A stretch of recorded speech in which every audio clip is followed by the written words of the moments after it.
Imagine uma cidade cercada por muralhas que pareciam tocar o céu. Uma cidade que por 1000 anos resistiu a exércitos, epidemias, traições e tempestades. E mesmo assim, permaneceu de pé, como o último bastião de um império que o mundo acreditava imortal. Constantinopla, o coração pulsante de Roma no Oriente. O dia em que suas muralhas caíram foi o dia em que o mundo antigo terminou. Em maio de 1453, o vento no Estreito do Bósforo trazia o som de tambores e gritos em turco. Do outro lado das muralhas, um jovem sultão de apenas 21 anos, Mehmed II, observava a cidade com um olhar que misturava fé e ambição. Ele acreditava ser o escolhido por Deus para cumprir o destino do Islã, tomar a cidade sagrada dos cristãos. Dentro dos muros, o imperador Constantino XI Paleólogo, o último dos imperadores romanos, sabia que estava prestes a enfrentar o fim. E mesmo com um exército pequeno, jurou resistir até o último homem.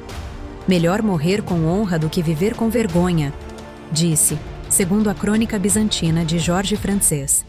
Mas para entender por que Constantinopla chegou a esse ponto, precisamos voltar alguns séculos. Fundada por Constantino, o Grande, em 330 DC, a cidade foi construída sobre as ruínas da antiga Bizâncio e transformada em capital do Império Romano do Oriente. Com o tempo, Roma caiu nas mãos dos bárbaros, mas Constantinopla continuou viva, um império de mármore, ouro e fé. Seus imperadores coroavam-se sob cúpulas douradas. Seus monges copiavam manuscritos que hoje são a base da cultura ocidental. A cidade era tão rica que, segundo o historiador árabe Ibn Khaldun, até o vento parecia cheirar a incenso. No entanto, sua glória se sustentava em muros cada vez mais frágeis. O Império Bizantino havia perdido território, aliados e poder econômico. As cruzadas, que deveriam defendê-lo, o destruíram por dentro. Em 1204, os cavaleiros da Quarta Cruzada, em vez de marchar contra os muçulmanos, saquearam Constantinopla. Igrejas foram queimadas, relíquias roubadas e o trono bizantino ocupado por invasores cristãos. Foi o início da ruína. Quando o império se reergueu décadas depois, era apenas uma sombra do que fora. Cercado por inimigos e dependente de mercenários italianos, vivia mais de empréstimos do que de conquistas. Ainda assim, Constantinopla mantinha um poder simbólico colossal. Para o Ocidente cristão, era a última linha de defesa contra o avanço muçulmano. Para o Oriente, era o troféu mais cobiçado. E foi Mehmed II quem decidiu tomá-lo, não apenas por ambição, mas por destino. Os cronistas otomanos descrevem Mehmed como um jovem brilhante e impaciente. Falava várias línguas, lia Aristóteles e Alexandre, e acreditava ser o novo César. Reuniu mais de 80.000 soldados, entre janízaros, cavaleiros e engenheiros estrangeiros. Seu trunfo era uma arma que o mundo jamais tinha visto. Canhões colossais, fundidos por um engenheiro húngaro chamado Orban. O maior deles, chamado Basilisco, disparava pedras de mais de 600 quilos, capazes de estremecer o chão a quilômetros de distância. Do lado bizantino, o cenário era desesperador. Constantino XI contava com cerca de 7.000 defensores, incluindo 2.000 estrangeiros. Entre eles, o comandante genovês Giovanni Giustiniani, especialista em fortificações. Os muros de Teodósio, construídos 1000 anos antes, eram lendários. 3 camadas de pedra e argamassa, fossos profundos e torres que tocavam o horizonte. Mas agora estavam rachados, e o império não tinha recursos nem para repará-los. Os bizantinos apelaram para a fé e para o Ocidente. Em uma tentativa de unir as igrejas católica e ortodoxa, Constantino pediu ajuda a Roma. Mas o Papa Nicolau V enviou apenas promessas e uma pequena frota. O Ocidente estava cansado de guerras santas. No amanhecer de 6 de abril de 1453, o som dos canhões ecoou pela cidade. As pedras gigantes se chocavam contra os muros como trovões de ferro. Durante 53 dias, o cerco foi um inferno. As muralhas ruíam de dia e eram reconstruídas à noite. Os cidadãos carregavam pedras, monges rezavam sem parar, e o próprio imperador lutava na linha de frente, espada em punho. Dentro das igrejas, rezava-se em grego, latim e lágrimas. Crônicas como a de Niccolò Barbaro, um médico veneziano que testemunhou o cerco, relatam cenas apocalípticas. A terra tremia, o céu ardia e parecia que Deus havia virado o rosto da cidade. Mas Constantinopla resistia. Nem o fogo grego, nem as minas, nem os arietes pareciam suficientes para romper as muralhas.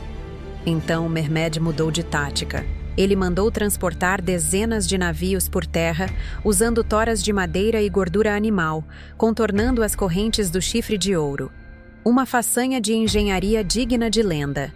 Quando os bizantinos acordaram e viram os navios inimigos dentro do porto protegido, entenderam que o cerco havia se tornado inevitável.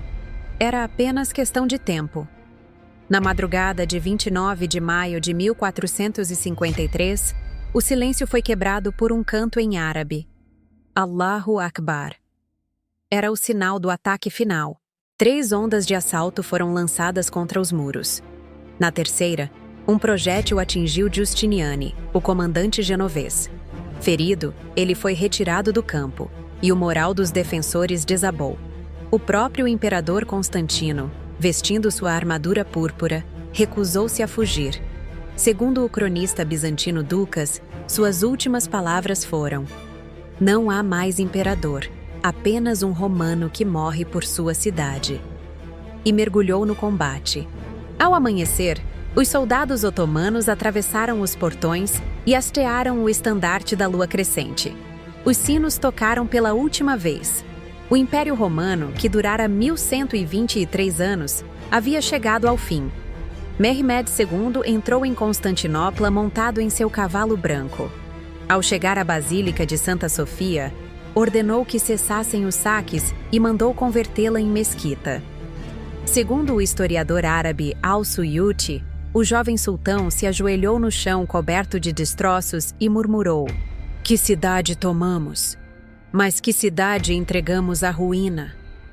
Essa frase atravessou os séculos como o retrato perfeito da vitória amarga. A queda de Constantinopla não foi apenas o fim de um império, foi o marco do nascimento da Idade Moderna. Com a rota do Oriente bloqueada, os europeus buscaram novos caminhos para as Índias, abrindo as portas para a Era das Navegações. A queda também acelerou o Renascimento. Sábios bizantinos fugiram para a Itália, levando manuscritos gregos e conhecimentos perdidos. Foi o colapso de uma civilização e o nascimento de outra. Fontes como The Fall of Constantinople, 1453, de Stephen Runciman, e as crônicas de Barbaro e Frances mostram que o fim não veio apenas por força militar.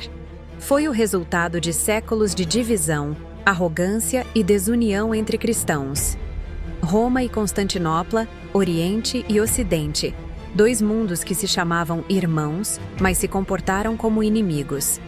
E enquanto brigavam entre si, o destino se cumpriu por mãos alheias. Hoje, as ruínas das muralhas ainda se erguem sobre Istambul, cobertas de musgo e silêncio.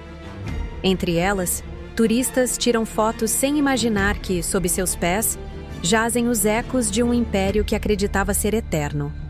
Constantinopla não caiu apenas por armas, caiu por orgulho. E essa talvez seja a lição mais atual de todas. Se chegou até aqui, obrigado por explorar comigo. Diz pra mim nos comentários: você acha que o Império Bizantino poderia ter sobrevivido se o Ocidente tivesse ajudado? Ou era destino que Roma terminasse ali, às margens do Bósforo? Se essa história te fez pensar, deixa seu like e se inscreve no canal. Cada semana, revelamos um novo capítulo que a história tentou esquecer. Nos vemos no próximo, porque enquanto houver memória, nenhum império cai de verdade.